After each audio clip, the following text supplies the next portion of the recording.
But you brought up a good point I want to get back to is the whole idea of not having to talk to anyone anymore, particularly that check-in. Are you I can understand. Do from the millennial mindset, is that something that when you go to stay at a hotel, do you want to bypass the check-in and go right to your room and not have to talk to anyone? I know the whole millennial mindset being being around people, but not necessarily having to communicate with them. Particularly as we see it with design, the way the lobbies are set up now, very communals, and there's nice big sofas and communal tables, sit around and on your phone, but be around people, but not have to actually interact with them. So are you seeing that? Is that a millennial thing, or do you think that's not even? It kind of crosses all psychographs. It's slowly starting to cross over to all age groups. To be honest, it's primarily millennials you'll find, but it's more of the older frequent travelers, like the ones who spend hundreds of nights a year. Corporate travelers. Yeah. Corporate, yeah, definitely.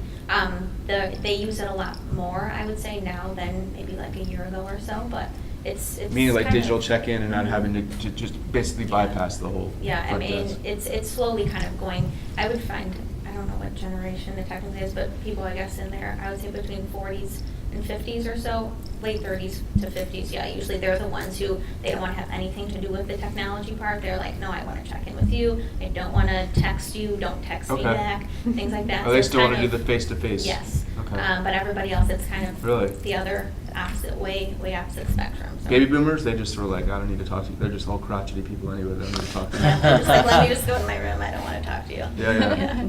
How are you guys seeing that too? There's this loss. I mean, is that hospitality at its core is about the particularly at the luxury level, is about the one-on-one interaction.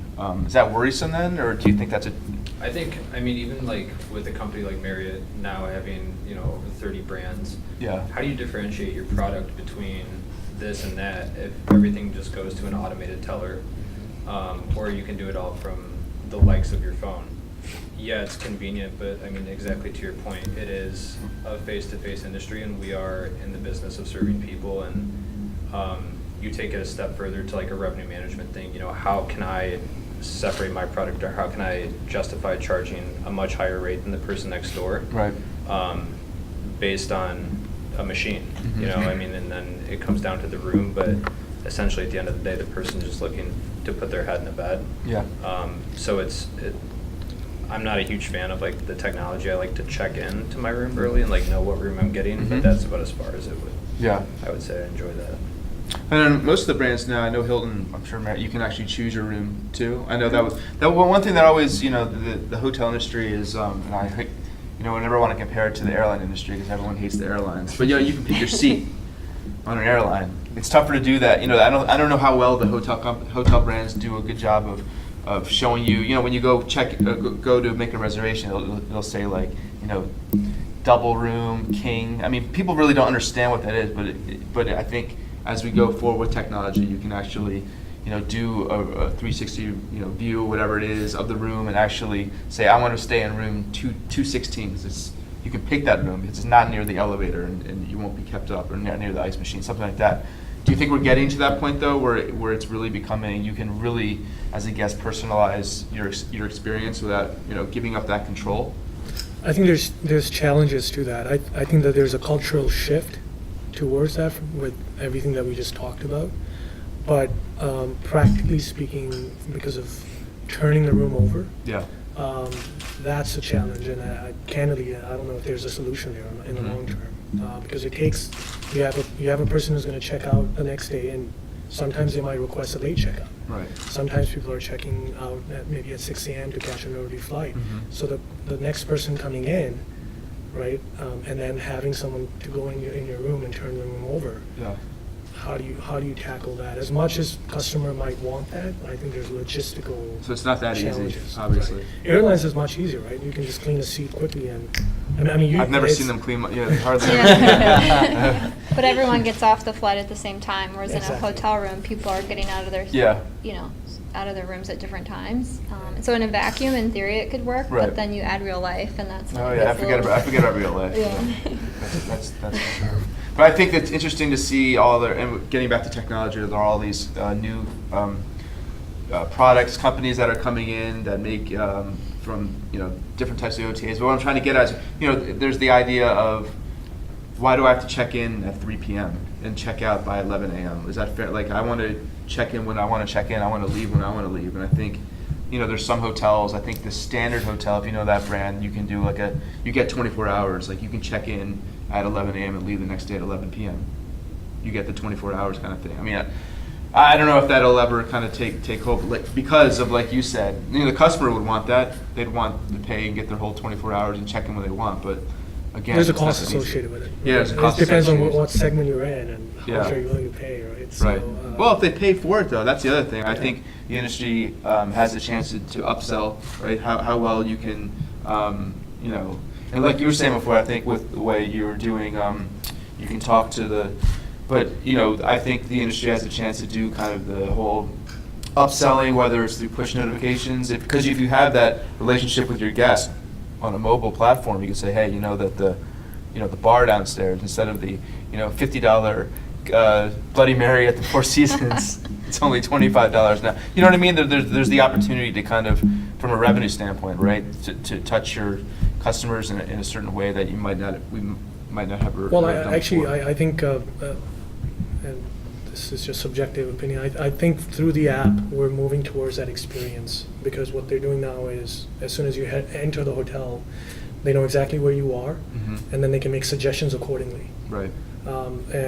Sure, there's a privacy concern there, but I think most of the industry, most of the brands with the app side of things and the customer experience, it's moving towards that, where if you're in your room at 6 p.m., you might get a push or a notification saying, hey, we have a great deal for you for $10, go down to the bar. Right, or the spa even, there's a 2-for-1 on massages. I don't know, that sounds kind of weird, but you know what I mean. There's opportunity. I think there's opportunity to upsell, or that there might not have been in the past with the way technology is today. So. And I want to add just how expensive technology is too. When we start adding these platforms, like some of our full-service hotels are looking into these social media platforms where they don't have to check into your hotel, but like it's geofenced, so they can see. But that's thousands of dollars a year. So now, how are you going to offset that extra thousands of dollars to make that guest experience? Yep. Well, now it's going back into the rates, and then that brings the challenge. Well, it doesn't feel to some guests like they're getting any added benefit, or like the mobile check-in and like the check-in with your phone. I think it's just going to happen. It's one hotel did it, and now all of the other brands have to do it. It's just one of those things. So the technology that goes into just those door handles for the phones, like how are you going to offset that and charge guests more when they don't see the value off the bat? I think that's one of the biggest challenges that the industry is going to face moving forward.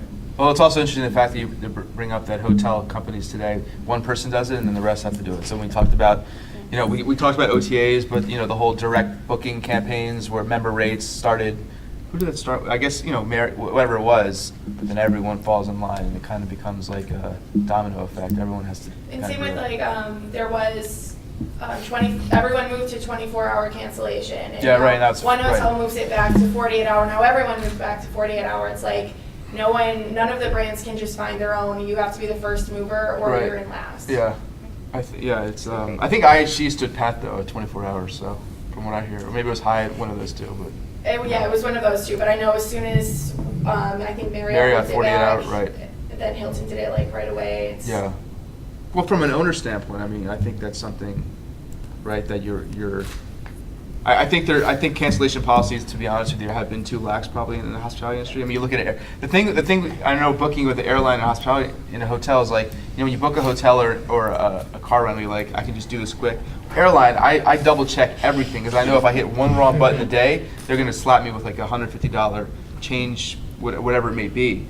But the hotel industry, I know, has been lax over the years. So I think it's the entry of the third-party distribution channels, right, that are driving that decision for the hotels or the brands or the owners. Because if you go to a hotel, whatever one of those websites are, like 12 hours before you're coming in, that might be a 50% discount on the rack rate, right? So I'm assuming that's, from the discussions I've had, they're really pushing the pressure on the brands to be a little more strict with that policy. Right. I think there's also something to be said, though. I mean, you said it earlier, nobody really wants to be compared to the airline industry. No. And I think that it's a fine line for sure, but I think that there's also a lot of value to, especially in the hospitality industry where we are supposed to be sort of a home away from home Right. for people. Yes, you have to, protect ownership, you have to Mhm. protect revenue, you have to take care of yourself as well, but you don't want your guests to feel like you're, I think most people feel that way about airlines, that they're trying to squeeze every last penny out of Right. you. You take a flight because you have to, Right. not because you want to, and Yep. that's definitely not what hoteliers really are aiming to convey. You don't want someone to stay with you because they have no choice and you happen to Right. be $5 cheaper than the guy down the street, so. Yeah, I think actually that interviewed there's- Bill Marriott once, and I asked him about, I think, cancellation policies, and I said, why aren't they more stringent? He said, because we're in the hospitality industry.